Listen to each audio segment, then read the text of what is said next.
días a todos y a todas. Quería informar tres cuestiones básicas. Primero, que el Gobierno de la Nación ha impulsado, a través del uso de fondos de afectación de cargos específicos para obras eléctricas en el área metropolitana. Una obra es la de Serrano y Avenida Corrientes en Villa Crespo. Otra obra es de Repeto y Belaustegui en zona de Santa Rita, Repeto y Tres Arroyos, Repeto y Galicia. Otra obra es de Carué y Patrón, zona Liniers. Otra obra es Argerich y Páez en zona Flores.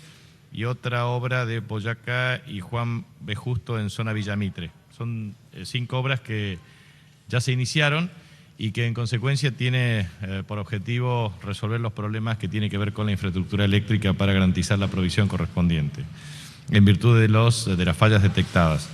En segundo lugar, quería transmitir que en muchos casos lo que observamos es que desde el arco opositor muchos jefes de gobierno o intendentes atacan todo el tiempo al gobierno respecto al tema precios, pero lo que nada dicen es respecto al aumento y a la evaluación y al incremento de, por ejemplo, variación del impuesto inmobiliario y ABL en la Ciudad Autónoma de Buenos Aires, de 237%, 388%, 260% y 326%, conforme a cuándo o dónde se ubica un inmueble. Por lo tanto, en definitiva, los que dicen que van a defender el poder adquisitivo de la gente son los que más aumentan impuestos y tasas municipales.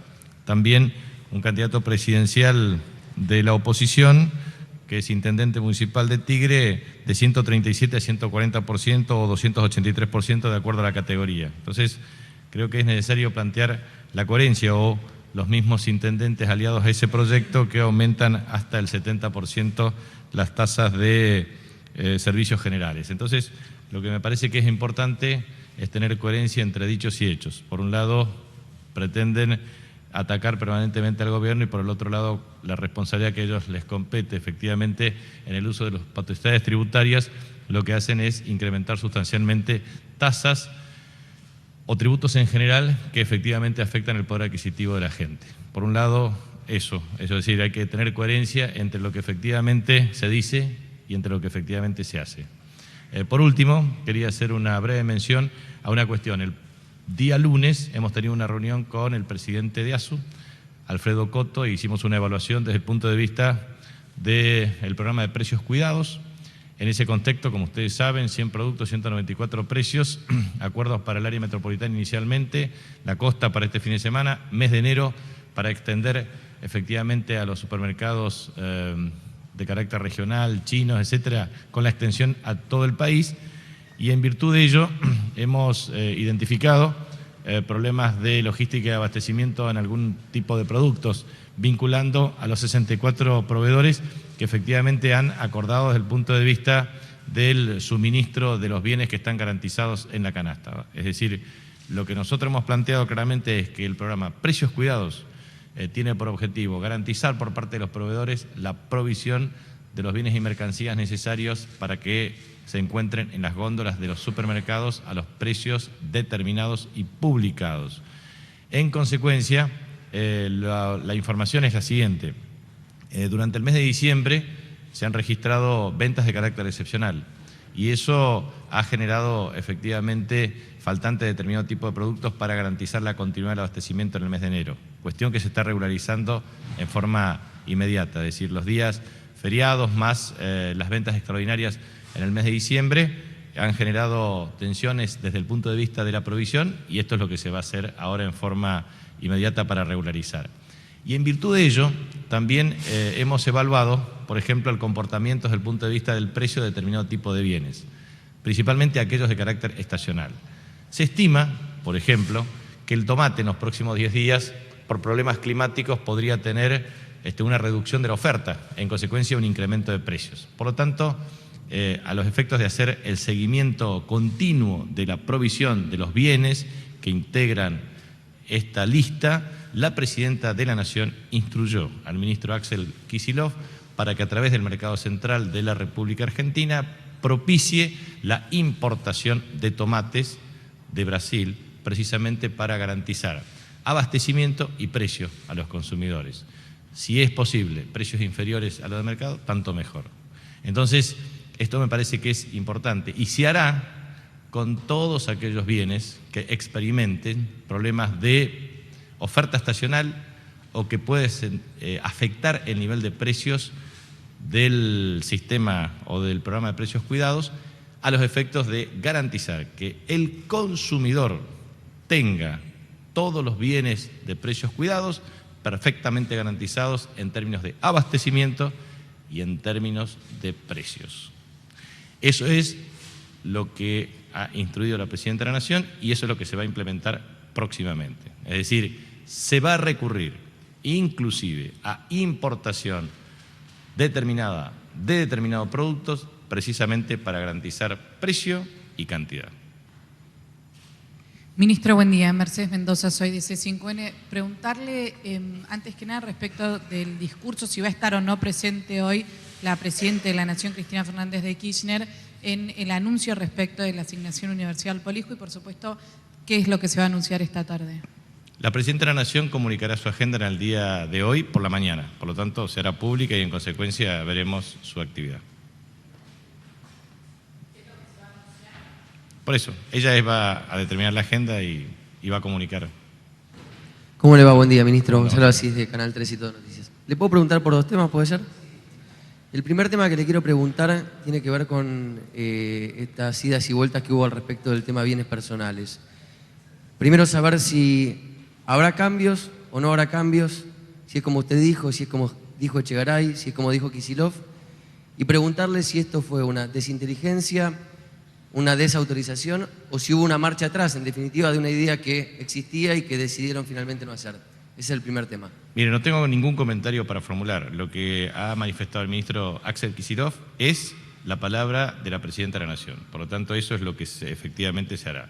Pero también quiero decir respecto a eventuales interpretaciones capciosas respecto a determinado tipo de medios de comunicación, porque si no vamos a hacer un nivel de análisis sintáctico, morfológico, semántico de cada oración que yo digo respecto a lo que efectivamente se interpreta de mis dichos. Entonces, lo que quiero transmitir es, no tengo más comentarios que hacer, los comentarios que ha realizado el ministro Kicillof por instrucción de la Presidenta de la Nación son definitivos. La segunda pregunta, ministro, tiene que ver con el tema de la transmisión del fútbol del Mundial 2014.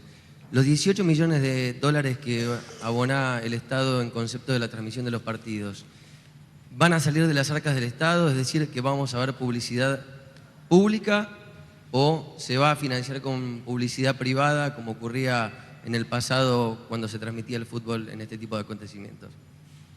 Mire, eso es una cuestión que el Estado ya ha puesto a consideración. Primero, lo que pretendemos es garantizar la transmisión del fútbol argentino, de un mundial para todos los argentinos. Esa es la definición. Ministro, Sergio Izaza, Radio 10, San Carlos Bariloche. Acá, ministro. Buen día. Quería preguntarle sobre el alcance de precios, disculpe que vuelva al tema, porque en la zona sur del país, la zona patagónica, por ejemplo, Río Negro, hay mucha diferencia de precios con los precios anunciados acá en la lista de acuerdo. ¿En qué tiempo cree usted que podría estar acordados los precios para esa zona del país? Y después, la segunda pregunta es sobre en qué tiempo el AFCA va a resolver el tema de la adecuación del plan presentado por el Grupo Clarín y también el tema de la grilla.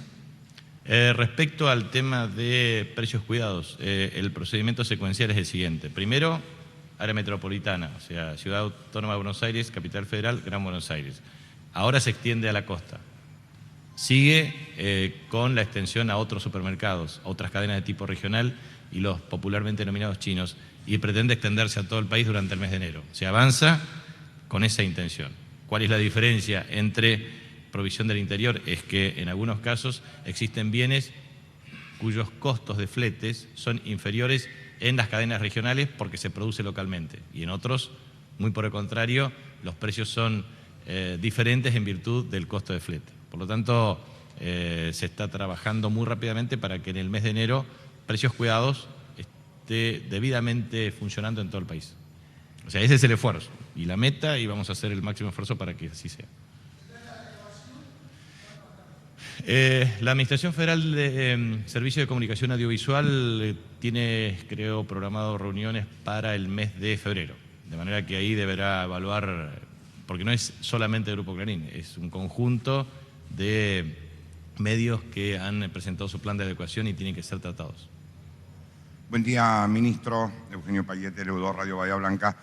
Un tema que le quería consultar puntualmente tiene que ver con que cada vez son más los sindicatos, no solamente de las centrales opositoras, sino también de la central oficialista, que están reclamando discutir paritarias 2 y 3 veces al año y además en muchos casos están reclamando la cláusula gatillo, que usted coincidirá que nos remite a los peores tiempos de la pelea entre los salarios y la inflación. ¿Cuál va a ser la posición del gobierno en este caso?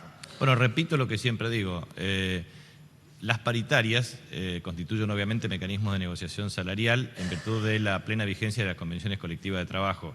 Las convenciones colectivas de trabajo eran 200 en el año 2002, ahora son aproximadamente 1.500 y la meta propuesta por el Ministerio de Trabajo en virtud de las partes en proceso de negociación son 1.650.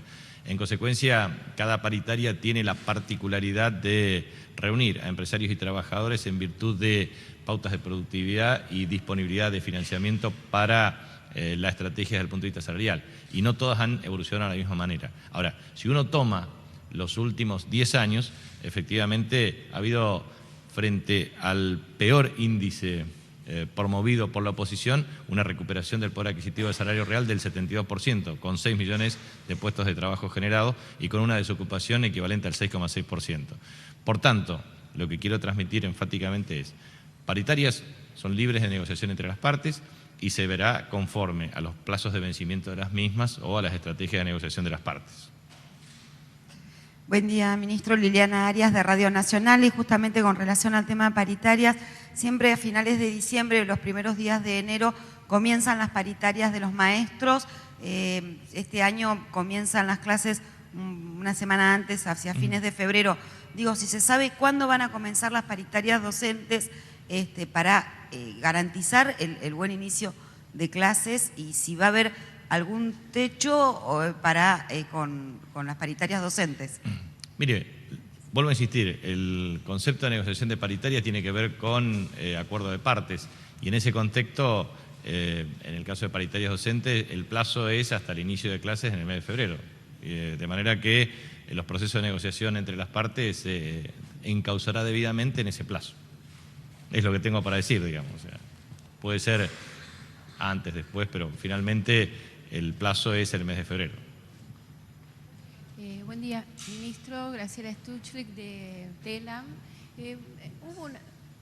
¿A qué atribuye el aumento del dólar negro a 11 pesos? ¿Cree que esto va a tener algún efecto en la economía? Mire, el mercado blue es un mercado absolutamente ilegal. Son aquellas transacciones en el mercado de carácter informal, para aquellos que no acrediten ningún tipo de documentación respaldatoria desde el punto de vista de sus ingresos. Es un mercado de carácter marginal, es un mercado que se toma de un modo informal por la cotización de determinado tipo de operadores, es un mercado que puede tener distintos niveles de influencia, pero su volumen de transacción también es inferior. Esa es la definición desde el punto de vista del tipo de cambio. Y esto no puede ser una variable indicativa del comportamiento del resto de las variables macroeconómicas. Bueno, muchísimas gracias.